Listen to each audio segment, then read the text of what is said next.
గుంటూరు జిల్లా పొన్నూరు మండలం మామిళ్లపల్లిలో ఉద్రిక్తత చోటు చేసుకుంది. అధికారులు సీజ్ చేసిన గోడను పరిశీలించేందుకు వచ్చిన జోగి రమేష్ను పోలీసులు అడ్డుకున్నారు. ఈ నేపథ్యంలో పోలీసులకు వైసీపీ నేతలకు మధ్య వాగ్వాదం జరిగింది.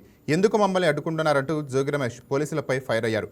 ఈ నేపథ్యంలో పోలీసులకు వైసీపీ నేతలకు మధ్య తోపులాట జరిగింది. అనంతరం మాజీ మంత్రి జోగి రమేష్ను పోలీసులు అదుపులోకి తీసుకున్నారు. ఈ నేపథ్యంలో వైసీపీ శ్రేణులు పోలీసుల వాహనాన్ని అడ్డుకొని ఆందోళనకు దిగారు. పోలీసుల తీరుపై తీవ్ర అసహనం వ్యక్తం చేస్తూ నినాదాలు చేశారు. అనంతరం కార్యకర్తలతో కలిసి జోగి రమేష్ రోడ్డుపైన బైఠాయించి పోలీసులకు ప్రభుత్వానికి వ్యతిరేకంగా నిరసన తెలిపారు. ఉద్రిక్త వాతావరణం మధ్య జోగి రమేష్ను పోలీసులు అక్కడి నుంచి తరలించారు.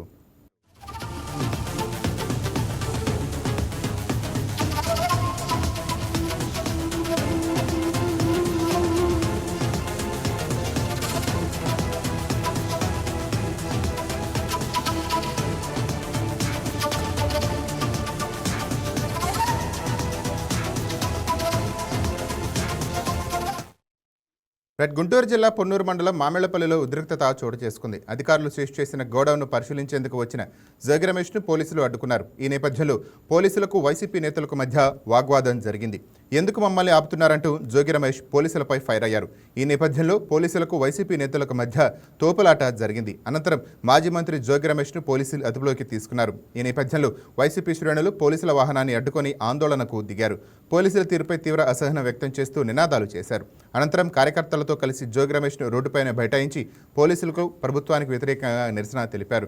ఉద్రిక్త వాతావరణం మధ్య రమేష్ను పోలీసులు అక్కడి నుంచి తరలించారు. దీనికి సంబంధించిన మరింత సమాచారం గుంటూరు నుంచి మా కరెస్పాండెంట్ కోటేశ్వరరావు ఫోన్ ద్వారా అందిస్తారు. కోటేశ్వరరావు, చెప్పండి. Good evening Nani.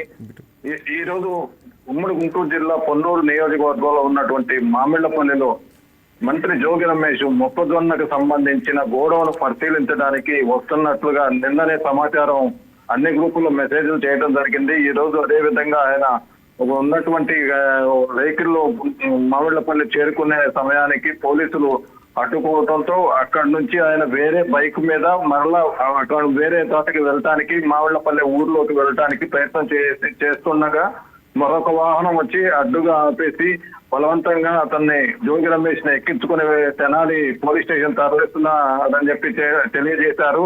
అయితే ఇతను దారిలో దిగి ఇక్కడ ఉన్నటువంటి స్థానికులు గాని వైసీపీ కార్యకర్తలు గాని జోగి రమేష్ ని అరెస్ట్ చేయడం అన్యాయం అని చెప్పి చెప్పడంతో రోడ్డు మీద బైఠాయించి కొంత ఉద్రిక్త వాతావరణం అయితే చోటు చేసుకుంది.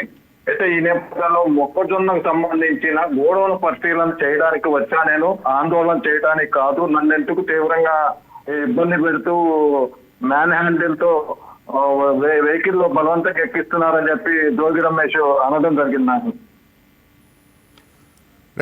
స్థానికంగా ఎక్కడ పోలీస్ స్టేషన్ కి తరలించారు జోగి రమేష్ ని? తెనాలి పోలీస్ స్టేషన్ కి తరలించడం జరిగింది. అయితే ఇక్కడ కొంత ఉద్రిక్తత అయితే ఒక వారం రోజులుగా మామిళ్లపల్లి అనే గ్రామంలో సీజ్ చేసినటువంటి గోడౌన్ ఏదైతే మొక్కజొన్న గోడౌన్ ఉందో ఆ గోడౌన్ ని పరిశీలించడానికి వైసీపీ కార్యకర్తలు ప్రజలు నాయకులు రావటం, టీడీపీ కార్యకర్తలు ప్రజలు నాయకులు అక్కడ ఉన్న స్థానిక ఎమ్మెల్యే కూడా రావటం జరుగుతుంది. ఈ మొక్కజొన్న గోడౌన్ ఎవరిది అనే అంశం ఇంతవరకు తేల్చలేదు అక్కడ ఉన్నటువంటి వాళ్ళు. అయితే మొక్కజొన్న గోడౌన్కి సంబంధించి అసలు ఎవరిది ఏమిటి అనేది ఇప్పటికీ సస్పెన్స్ గానే ఉన్నది నాని అక్కడ. రైట్గా దీనిపైన స్థానిక అధికారులు ఏమంటున్నారు? సీజ్ చేసినటువంటి అధికారులు కానీ పోలీసులు కానీ?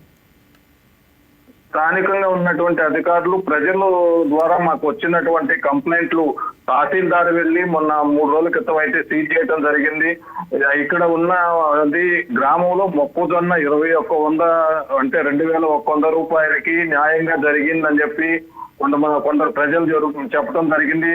2100కి న్యాయం జరిగింది, కూటమి ప్రభుత్వం మాకు న్యాయమే చేసింది, దూరుపాళ్ళ నరేంద్ర గారు అని చెప్పారు. అదే కొంతమంది వ్యక్తులు కూడా వైసీపీ తరఫున వాళ్ళు అంబటి మురళి తరఫున కూడా మాకు అదే న్యాయం జరిగిందని చెబుతున్నారు. ఇక్కడ వాస్తవంగా చెప్పాలంటే మొక్కజొన్న 2100కి అమ్మినది వాస్తవమే. వీళ్ళ అనేది అక్కడ ఉన్నటువంటి ప్రజలు కూడా చెప్పలేని పరిస్థితిలో ఉన్నారు Nani. Right, thank you Koteswararao.